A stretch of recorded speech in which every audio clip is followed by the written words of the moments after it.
Hello प्यारे विद्यार्थियों, कैसे हो भाई आप सभी। एक नया दिन और एक नए चैप्टर के साथ आज हम क्लास को स्टार्ट करेंगे। तो 5 तक चैप्टर हमने पढ़ लिए थे, आज बात करेंगे 6वें चैप्टर की। देखो थोड़ा सा मिसप्रिंट है, मैं आपको बता देता हूं चैप्टर का नाम क्या है। चैप्टर का नाम हम लिखेंगे अम्लीय एवं लवण प्रभावित मृदाएं। ठीक है, तो इसका सबसे पहले नाम लिख लो, अम्लीय एवं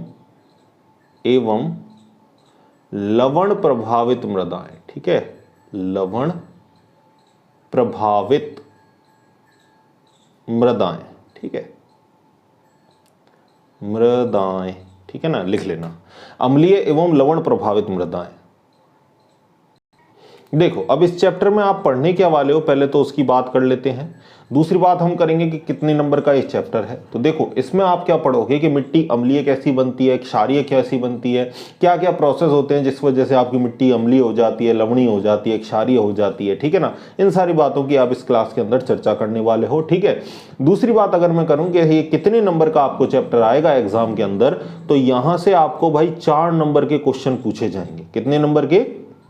4 नंबर के। और यहां से 2 नंबर का क्वेश्चन तो बनेगा ही बनेगा बिल्कुल। अगर एक 3 नंबर का क्वेश्चन बना तो आपको पता है एक 3 नंबर का बनेगा और एक 1 नंबर का क्वेश्चन बनेगा। तो 3 नंबर के क्वेश्चन बनने की भी संभावना है इस चैप्टर से। ठीक है, बन सकता है क्वेश्चन। इंपॉर्टेंट आपका चैप्टर है, पढ़ना भाई ध्यान से। ठीक है, बिल्कुल आसान है, कठिन आपका है नहीं, अब तक हमने पढ़ा है, सारी नॉर्मल सी बातें हैं, बस चीजें हमको याद करनी होती है। ठीक है, चलो चैप्टर को स्टार्ट करते हैं। और पहली इस चैप्टर की हेडिंग है आपकी इंट्रोडक्शन यानी परिचय। इस चैप्टर में क्या पढ़ने वाले हो उसका परिचय कर लेते हैं, लाइन टू लाइन पढ़ते हैं। पहली बात क्या बोली है, भारत में कुल कृषि क्षेत्र कितना है। तो पहला क्वेश्चन तो यहीं से बन गया कि भारत में कृषि योग्य भूमि कितनी पाई जाती है। तो आपका आंसर क्या हो गया, आपका आंसर हो गया भाई 159.7 मिलियन हेक्टर। ठीक है, क्वेश्चन बन गया 159.7 मिलियन हेक्टर, यह आपकी कृषि योग्य भूमि है। अब इसमें से लगभग आपकी अम्लीय कितनी है भाई, अगर अम्लीय की बात करें तो इसमें से करीबन आपकी 90 मिलियन जो है, 90 मिलियन जो हेक्टर है वो आपकी कैसी है, अम्लीय है। और ये किस सोर्स से ली भाई ये बात ली थी आपकी शर्मा द्वारा, कोई बुक लिखी थी उन्होंने। ठीक है ना, जो मंडल था आपका वो था सरकार 2005। ठीक है, अगली बात करें भाई हमारी, देखो अगली बात क्या बोल रहा है कि अगर लवण प्रभावित मृदाएं देखें तो वो कितनी है भाई आपकी, वो है आपकी 6.73 मिलियन हेक्टर। ठीक है, ये आपकी लवण प्रभावित मृदाएं। और ये बात आपको किसने बताई थी भाई, ये बात आपको बताई थी केंद्रीय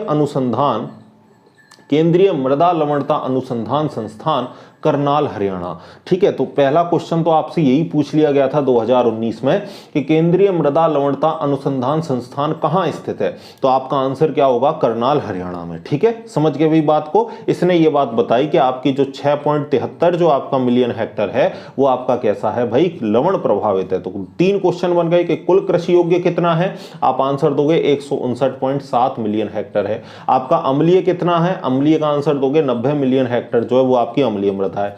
लवण प्रभावित मृदा कितनी है, तो आप आंसर दोगे 6.73 मिलियन हेक्टर हमारा लवण प्रभावित मृदा है। ठीक है, 3 क्वेश्चन बन गए। देखो भाई इसी पहले पैराग्राफ से चौथा क्वेश्चन क्या बना कि जो केंद्रीय मृदा लवणता अनुसंधान संस्थान है वो कहां स्थित है, करनाल हरियाणा में स्थित है। ठीक है, आगे देखो, वर्तमान समय में लगातार जनसंख्या वृद्धि ने हमारा ध्यान अधिक फसलोत्पादन लेने के उद्देश्य से अम्लीय लवण प्रभावित मृदाओं के सुधार की तरफ आकर्षित किया है। भाई होगा तो है, ये काम तो होना ही है क्योंकि आपकी जनसंख्या निरंतर बढ़ रही है।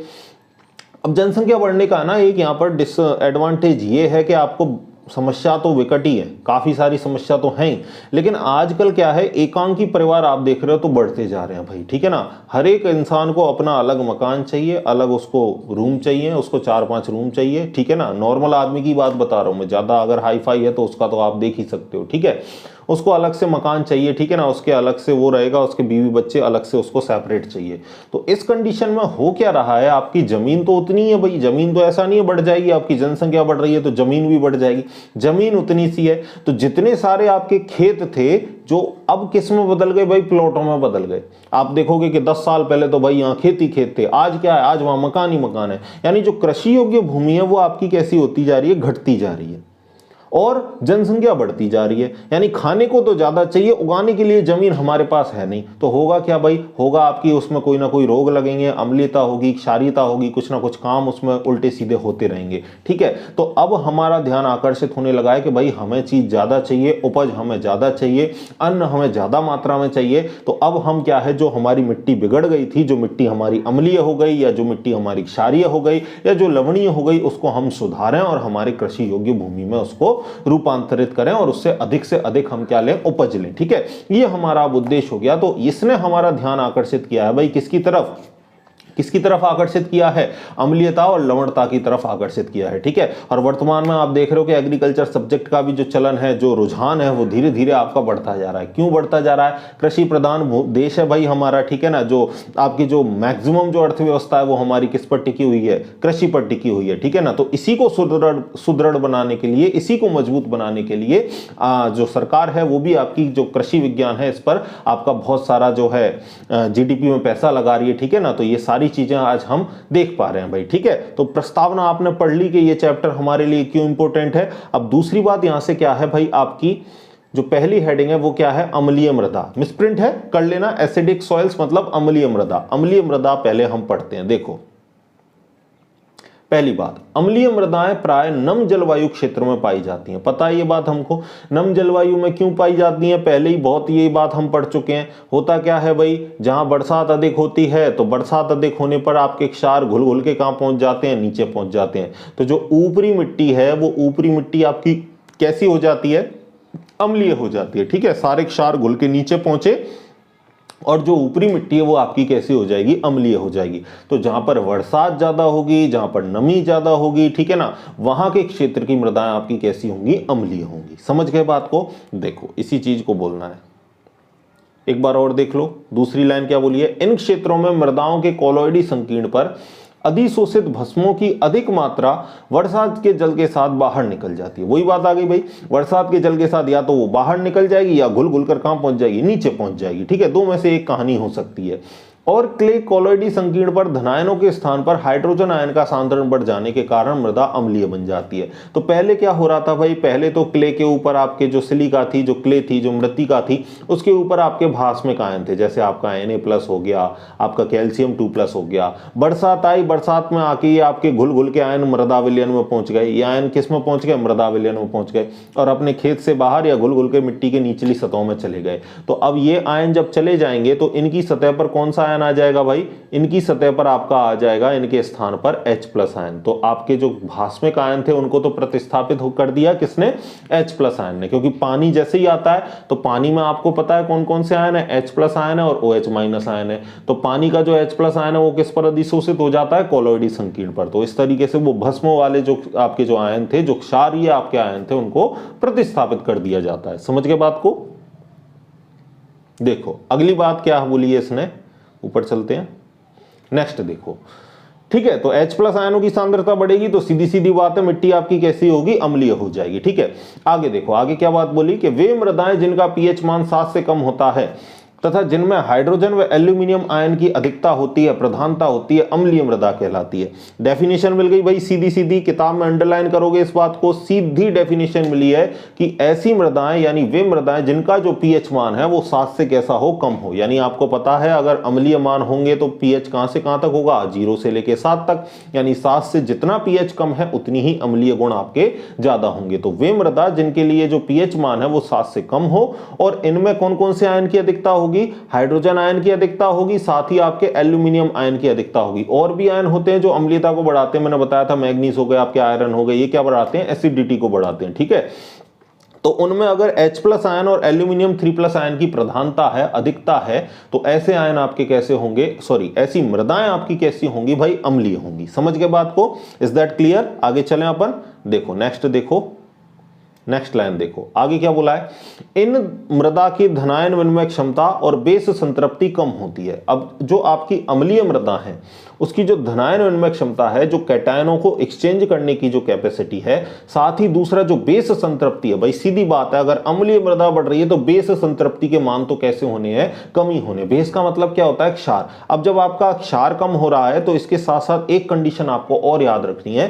कि जो इसकी धनायन विनिमय क्षमता है, जो CC के मान है, वो भी इसके इसके साथ साथ कैसे होते हैं भाई, कम होते हैं, ठीक है ना। जब कैल्शियम आयन की प्रधानता होती है, जब CEC के मान सबसे ज्यादा होते हैं। हम प्रीवियस लेक्चरों में इन बातों को डिस्कस कर चुके हैं, ठीक है। आगे देखो, आगे क्या बोला है, अम्लीय मृदाओं में कार्बनिक पदार्थ की मात्रा अधिक पाई जाती है। सीधी बात है, ह्यूमस वगैरह भी आपके कैसे होते हैं, कार्बनिक पदार्थ ही, जटिल काले भूरे रंग के पदार्थ, ठीक है। तो इनकी मात्रा अधिक पाई जाती है और इनकी संरचना खराब नहीं होती। किसमें, अम्लीय मृदा में, ठीक है। अम्लीय मृदाएं मुख्य रूप से आसाम, केरल, मणिपुर, त्रिपुरा, पश्चिम बंगाल, उड़ीसा, बिहार, तमिलनाडु, महाराष्ट्र और मध्य प्रदेश, उत्तरांचल और उत्तर प्रदेश के तराई क्षेत्रों में पाई जाती है, ठीक है। तो ये क्वेश्चन आपका बन सकता है कि अम्लीय मृदाएं मुख्यतः कहां कहां पाई जाती हैं, 2-4 राज्यों के नाम बताओ। तो आप इनमें से कोई 2-4 राज्यों के नाम याद रख सकते हो, ठीक है। सबके भी याद रख सकते हो, कोई दिक्कत वाली बात नहीं है, ठीक है ना। सब हमारे जाने पहचाने नाम है, ठीक है ना, कोई विदेश के शहरों के नाम नहीं है। तो हम इनको आसानी से याद कर लेंगे, कोई हमारे लिए दिक्कत वाली बात नहीं है। अब अगला जो हमारे लिए टॉपिक आता है वो क्या है, मृदा की अम्लता के प्रकार। के मृदा में अम्लता कितने तरीके की होती है। तो मृदा में जो अम्लता है वो कितने प्रकार की होती है, 2 प्रकार की। पहले को बोलते हैं सक्रिय अम्लता, दूसरे को बोलते हैं विनिमय अम्लता। अब सक्रिय अम्लता क्या होती है और विनिमय अम्लता क्या होती है, समझो। यहां हम अम्लता के रेस्पेक्ट में कितने आयनों की बात कर रहे हैं, 2 आयनों की। कौन कौन से बताओ, एक तो आपका था H+ आयन और एक आपका कौन सा था, एल्यूमिनियम आयन। और एल्यूमिनियम पर कौन सा चार्ज होता है, +3 चार्ज, ठीक है। तो एक H+ आयन और एक Al3+ आयन। तो जो H+ आयनों के कारण जो अम्लता होती है वो कौन सी आपकी अम्लता है, सक्रिय अम्लता। कौन सी अम्लता, सक्रिय अम्लता। और जो H+ और Al3+ दोनों आयनों के कारण जो अम्लता होगी उसे आप क्या कहोगे, विनिमय अम्लता। उसे क्या कहना है, विनिमय अम्लता। चलो पैराग्राफ में भी देख लेते हैं, एक एक पढ़ लेते हैं। ऊपर पहला क्या है, एक्टिव एसिडिटी मतलब सक्रिय अम्लता, ठीक है। थोड़ी सी मिसप्रिंटिंग किताब में, अगर आपकी में भी हो तो इसको सही कर लेना। पहले नंबर पर है सक्रिय अम्लता। डेफिनेशन देखते हैं, मृदा विलयन में H+ हाइड्रोजन आयन के कारण उत्पन्न अम्लता को सक्रिय अम्लता कहते हैं। भाई आ गई वही बात कि जो H+ आयन है इसके कारण जो अम्लता उत्पन्न होगी उसे सक्रिय अम्लता कहेंगे। दूसरे नंबर पर क्या है, विनिमय अम्लता। इंग्लिश में बोला है इसको एक्सचेंज एसिडिटी, ठीक है। तो आगे क्या बोला है इसने कि वह अम्लता जो मृदा संकीर्ण पर H+ आयन और Al3+ आयन के कारण उत्पन्न होती है। यानी जो मृदा संकीर्ण है उस पर कौन कौन से आयन अधिशोषित है, एल्यूमिनियम आयन और H+ आयन। तो इन दोनों के कारण जो अम्लता उत्पन्न होगी उसे हम क्या बोलेंगे, उसे हम बोलेंगे विनिमय अम्लता, ठीक है। आगे देखो, आगे क्या बोला इसने, मृदा अम्लता को H+ आयन तथा Al3+ आयन की साम्यावस्था के द्वारा निम्न प्रकार प्रदर्शित कर सकते हैं, ठीक है। अब इस थोड़े से डायग्राम को देखना, मैं इसको थोड़ा बड़ा कर रहा हूं भाई, ठीक है। एक सेकेंड, देखो इधर देखो, यहां देखना। अब यहां पर आपको दिख रहा है कि क्ले और कार्बनिक पदार्थ है भाई। इसके ऊपर देखो आयंस दिख रहे हैं आपको, एल्यूमिनियम 3+ दिख रहा है, कैल्शियम दिख रहा है, मैग्नीशियम दिख रहा है, पोटेशियम दिख रहा है, H+ दिख रहा है, ठीक है। तो यहां तो विनिमय अम्लता जो है वो दोनों आयनों की वजह से हो रही है, एक तो एल्यूमिनियम 3+ और H+, ठीक है। किसके ऊपर, क्ले और कार्बनिक पदार्थ के ऊपर ये सारे आयन जमे हुए। तो दोनों आयन दिख रहे हैं आपको, H+ भी दिख रहा है, देखो ये रहा H+ भी दिख रहा है हमको और Al3+ भी दिख रहा है। तो यहां कौन सी अम्लता होगी, यहां आपका होगी कि सर यहां तो विनिमय अम्लता होगी, दोनों आयनों के कारण एसिडिटी उत्पन्न हो रही है। अब अगर मैं यहां बात करूं तो देखो यहां मृदा विलयन है, सॉइल सॉल्यूशन, मृदा विलयन है। एक सेकंड इसको थोड़ा और दिखाता हूं ब्रैकेट लगा के, मृदा विलयन है, ठीक है ना। तो देखो मृदा विलयन में आपको देखो कैल्शियम आयन दिख रहा है, कैल्शियम आयन, एक सेकंड देखो, कैल्शियम आयन है, मैग्नीशियम आयन है, K+ है। अब यहाँ पे जो Al3+ है ना, वो Al3+ ना होके क्या बना चुका है भाई, वो पानी में मिलके AlOH का होल थ्राइस बना चुका है, ठीक है। ये Al नहीं है, यहाँ पर AlOH का होल थ्राइस बना चुका है। साथ ही आपको H+ आयन भी दिख रहे हैं। तो जो H+ आयनों के कारण जो अम्लता उत्पन्न हुई है उसको हम क्या कहेंगे, सक्रिय अम्लता कहेंगे। जो एल्यूमिनियम है वो यहाँ देखो किस में कन्वर्ट हो चुका है, एल्यूमिनियम हाइड्रोक्साइड में कन्वर्ट हो चुका है। समझ गए बात को। तो यहाँ जो आयन आपका है वो कौन सा है, H+, और H+ के कारण जो अम्लता उत्पन्न होगी उसको आप क्या कहोगे, सक्रिय अम्लता कहोगे। समझ गए बात को। आगे चलते हैं नेक्स्ट आपकी हेडिंग के ऊपर जिसका नाम है अम्लीय मृदा बनने causes of acidic soil formation, ठीक है। अम्लीय मृदा बनने के क्या क्या कारण हैं उनको डिस्कस करेंगे, क्यों आपकी मृदा अम्लीय बन जाती है।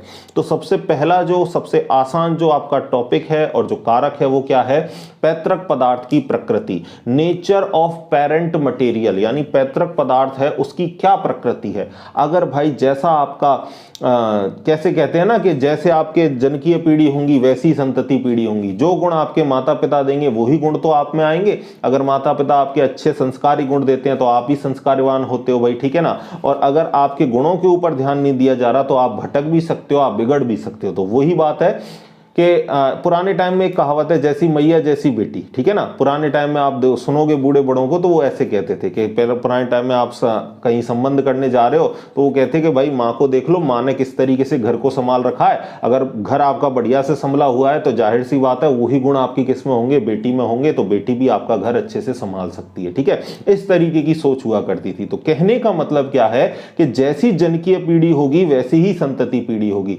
जैसे माता पिता के गुणधर्म होंगे वही गुणधर्म संतान में आएंगे, ठीक है। तो यहां से आप क्या कहोगे, यहां से आप क्या बात कहोगे, देखो कि अगर हमारी चट्टान की प्रकृति अम्लीय है, क्योंकि मिट्टी ओवरऑल बननी किससे है भाई, चट्टानों के अपक्षय से। तो अगर चट्टान ही आपकी अम्लीय प्रकृति की है तो जाहिर सी बात है जो मिट्टी बनेगी उसकी भी प्रकृति कैसी होगी, अम्लीय ही होगी। और अगर चट्टान आपकी क्षारीय प्रकृति की है तो जो मिट्टी बनेगी वो कैसी प्रकृति की होगी, क्षारीय प्रकृति की होगी। सीधे जैसे चूना वाली है आप, जैसे कैल्शियम कार्बोनेट है तो चूना युक्त जो आपकी चट्टाने हैं उनसे आपकी मिट्टी कैसी बनेगी, क्षारीय। और आपको पता है ग्रेनाइट कैसी होती है, एसिडिक प्रॉपर्टी की, तो उससे जो आपकी मिट्टी बनेगी वो कैसी होगी, आपकी अम्लीय होगी, ठीक है। तो देखो यही बात बोला है, चट्टानों में भस्म खनिजों की अपेक्षा क्वार्टज एवं सिलिका की मात्रा अधिक हो जाने पर अम्लीय चट्टान बनती है, ठीक है। तो भस्म खनिजों की अपेक्षा जब क्वार्टज आपका बढ़ जाता है और सिलिका की मात्रा बढ़ जाती है, SiO2 की मात्रा बढ़ जाती है, तो आपकी चट्टान कैसी हो जाती है भाई, अम्लीय हो जाती है, ठीक है। आगे क्या बोला है कि इनमें उपस्थित सिलिका जल के साथ संयोग करके ऑर्थोसैलिसिलिक अम्ल और ट्राइसैलिसिलिक अम्ल का निर्माण करती हैं, ठीक है। क्वेश्चन आपका बन सकता है ऑर्थोसैलिसिलिक अम्ल का फॉर्मूला बताइए, ठीक है। तो याद रखना भाई इसका फॉर्मूला, ठीक है। मैं आपको ब्रैकेट में दिखा देता हूं एक बार दोबारा, H2O SiO2, ठीक है। और दूसरा आपसे पूछ ले ट्राइसैलिसिलिक एसिड का फॉर्मूला दो, ठीक है, क्योंकि बुक में दे रखा है तो पूछ सकता है। आप ये नहीं कह सकते कि सर आपने कहां से, एग्जामिनर से ये नहीं कह सकते कि कहां से दे दिया है क्वेश्चन, जो बुक में है वहीं से क्वेश्चन मिलेगा। इस वजह से मैं कहता हूं लाइन टू लाइन को आप फॉलो करो, ठीक है। अगला क्या है, ट्राइसैलिसिलिक अम्ल। ट्राइसैलिसिलिक अम्ल का फॉर्मूला क्या है, H2O का होल ट्वाइस 3 SiO2 और पूरा ब्रैकेट लगा के नीचे क्या लगा रखा है, होल थ्राइस, ठीक है। तो ये आपका फॉर्मूला है, इनको आप थोड़ा सा ध्यान में रखोगे।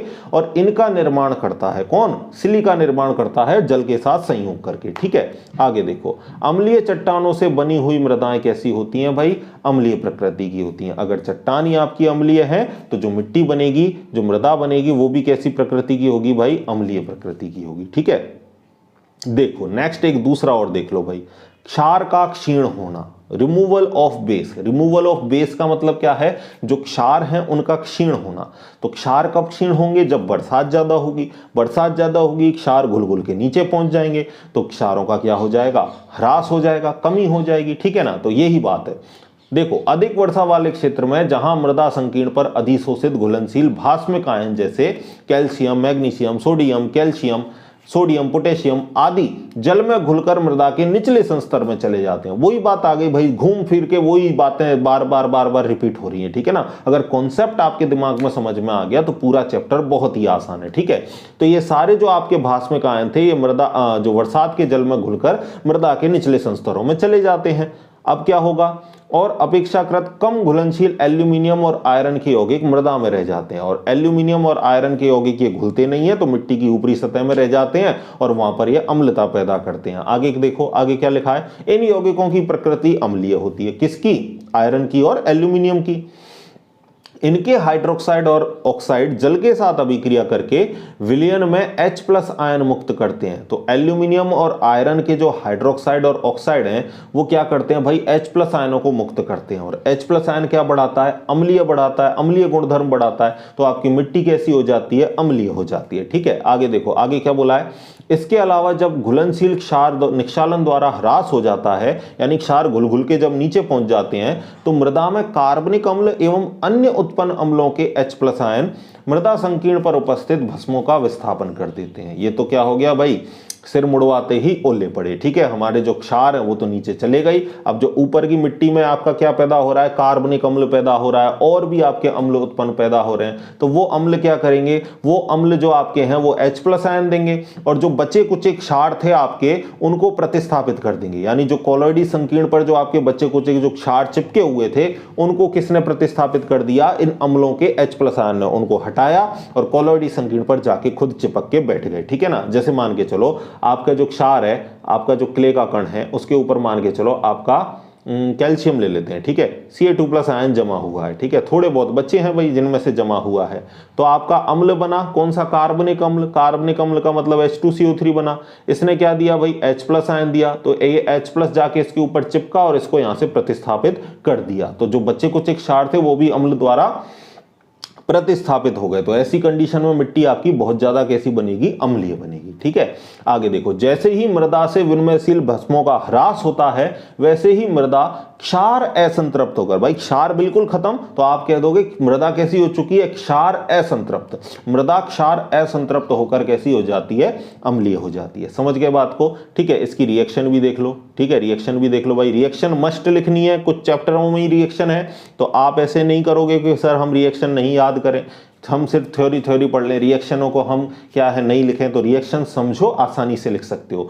CO2 जल के साथ अभिक्रिया करेगा, क्या बनाएगा, H2CO3, ठीक है ना। देख लो यहाँ भी 2 परमाणु, यहाँ भी 2 हाइड्रोजन के परमाणु, कार्बन 1, यहाँ भी कार्बन 1, 2 और 1 ऑक्सीजन, यहाँ 3 और यहाँ भी ऑक्सीजन 3। रिएक्शन बैलेंस है, क्या कौन सा एसिड बना, कार्बनिक अम्ल बना। फॉर्मूला पूछ ले तो अब ये क्या करेगा, देखो क्ले के ऊपर वही कैल्शियम अधिशोषित है, आपको पता है यहाँ से कितने H+ आयन मिलेंगे, 2 H+ आयन मिलेंगे, तो 2 H+ आयन मिलेंगे तो Ca2+ को यहां से क्या कर देंगे, रिमूव कर देंगे, और ये Ca2+ रिमूव हुआ, यहां क्या बचा, CO3 बचा, तो CaCO3 के साथ जोड़ के क्या बनाया, कैल्शियम कार्बोनेट। क्या बना दिया भाई, कैल्शियम कार्बोनेट। और जो 2 आपके H+ आयन थे, जो 2 आपके H+ आयन थे किसके पास, कार्बनिक अम्ल के पास, वो जाके चिपक गए किससे, क्ले से। और जब क्ले से H+ आयन चिपक गए तो मिट्टी आपकी कैसी होनी है, ओवरऑल अम्लीय होनी है। समझ गए। अब ये कैल्शियम कार्बोनेट क्या करता है भाई, कैल्शियम कार्बोनेट आपका अघुलनशील प्रकृति का था, अब ये क्या करता है, वापस से कार्बोनिक एसिड से रिएक्शन कर लेता है, और कार्बोनिक एसिड इसको किस में बदल देता है भाई, कैल्शियम बाइकार्बोनेट में बदल देता है।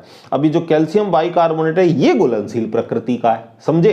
कैल्शियम कार्बोनेट तो अघुलनशील था, लेकिन इसने किससे रिएक्शन कर ली, कार्बनिक अम्ल से। अब ये कैल्शियम जो बाइकार्बोनेट बना है ये घुलनशील प्रकृति का है, तो ये पानी में घुल जाएगा, और पानी में घुल जाएगा तो घुल घुल के कहां पहुंच जाएगा भाई, नीचे पहुंच जाएगा, यानी इसका क्या हो जाएगा, निक्षालन हो जाएगा। तो जो हमारा क्षार था, जो कैल्शियम आयन था, वो कहां पहुंच गया, मिट्टी की निचली सतह में पहुंच गया, और कार्बनिक अम्ल ने हमको 2 H+ आयन दे दिए, यानी दोनों ही कंडीशन में हमारी क्या बढ़ रही है भाई, अम्लता बढ़ रही है। तो इस तरीके से आपके क्षार की कमी होने से भी आपकी अम्लता बढ़ जाती है, ठीक है। तो आज के लेक्चर में ये 2 पॉइंट काफी है भाई, ठीक है। बढ़िया से समझ में आया, बोलो भाई समझ में आया तो आप मुझे बताओगे जरूर, ठीक है ना, कमेंट करके बताओ, थोड़ा सा हमें भी पता चले कि आप क्या पढ़ रहे हो, कैसे पढ़ रहे हो, कुछ आपके कितना समझ में आ रहा है, सारी चीजें, ठीक है। तो बस मिलते हैं इसी तरह नेक्स्ट लेक्चर में, तब तक पढ़ते रहिए, खुश रहिए, दबा के मेहनत करिए, ठीक है भाई, चलो।